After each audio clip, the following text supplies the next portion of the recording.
Hello world, Great Giza Pyramid. I've moved up the lower board and down the upper board so that I've closed the containment vessel and made it a little bit tighter. I have much less leakage, and I've even lowered the water intake, so my bath is much tighter. I'm having a lot of escapage on this part of the gas through the seals up there, and I'm passing that off to the issue that the water pressure up here is pushing down and hence adding a higher than normal pressure in that room. The pressures in that room would be the equivalent to the entire bath, at least until it gets down to here, and then would, in the pyramid itself, create a bubble between there and here. And in doing so, I think we're going to find, because how you have oxygen and hydrogen, well, I don't know. I'm assuming what the pressures are in there. I'd like to actually know, but we're still working on this.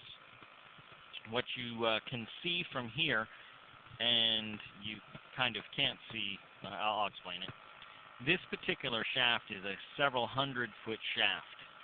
So this air bubble, which in the pyramid will be 5-6 feet long, when it breaks and comes up, that's going to have the hammering effect of several hundred feet of water pounding down on it.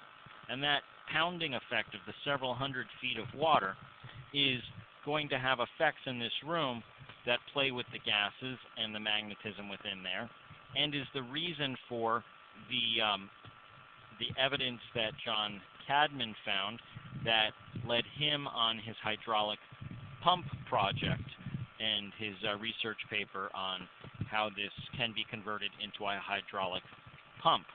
However, without converting any parts or putting valves or moving rocks, and looking at the system as it was, you can see how you're still getting the pumping effect, and you can see how these bubbles coming up here tell you why there's ripples down at the lower section on the roof line of the shaft. Now, if I was to go, I guess I could paint a little door in here, and if I painted a little door in there, these bubbles would flow up above that little door.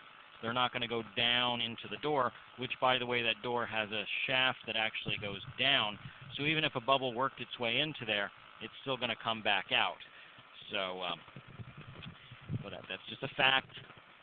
I can't not make that be a fact.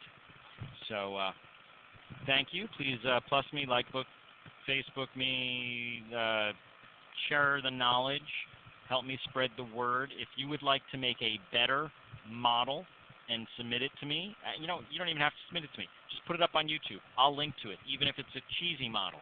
Even if you're using water bottles, if you give me a link, I will link to your efforts of what you are doing, because every effort is noteworthy, even if you're going down the wrong path. That's my opinion, because you're at least trying, and that's my goal.